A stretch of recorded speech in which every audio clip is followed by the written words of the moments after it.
বুঝলাম না আপনারা কেটে খাই দিতে চাইতেছে যে এনে পুরা এলাকা আমগো দোকালে আপনি এক কবেন আপনি ওরা খাইছেন হেরে খাইছেন ওরা খাইছেন এর উল্টায় আপনি কইছেন যে আপনারা খাওয়া লাগে তোরা আরে বদরুল তুমি জিনিসটা বুঝতেছো না, পুরো এলাকা তুমগোর দখলে, কিন্তু আমার শ্বশুর বাড়ি হলো আমার সম্বন্ধীর শাশুড়ির দখলে। ওই মহিলা আমার পিছনে লাগছে রে ভাই, আমার দেখলেই বলে এই তুমি ঘর জমাই থাকো কেন, তোমার নিজের বাড়ি নাই? ওই মহিলার সামনে আমি পড়তে পারি না, আমি ঘরের মধ্যে আটকে থাকি। দুলা ভাই এটা তো রাগ করার মতন কিছু না, সত্য কথাই তো বলছে, আপনি তো ঘর জামাই।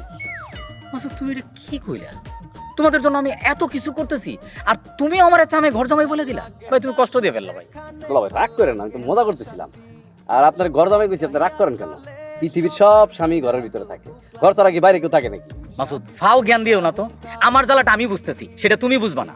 দুলা ভাই আপনার তো ঘর জামাই বইলা একটা পরিচয় আছে, আমার তো তাও নাই। আমার প্রেমিকা যখন অন্য মানুষের সাথে হাত ধরে ঘোরাঘুরি করে তখন আমার বুকের ভিতরে কি দুঃখ লাগে আপনি জানেন? বাইরে নিজের দুঃখটারে সবসময় বড় করে দেখো না, অন্যের দুঃখটারে বড় করে দেখার প্র্যাকটিসটা করো। এখন আমার একটা বুদ্ধি দাও, এই আমার সম্বন্ধের শাশুড়িরে কেমনে বাড়ি থেকে বিদায় করা যায়? সহজ বুদ্ধি জামাল বার হাউরি যতদিন এই বাড়িতে আছে আপনি নিজ দায়িত্বে নিজের বাড়িতে থাকবেন তাহলে তো হয়ে গেল না রে।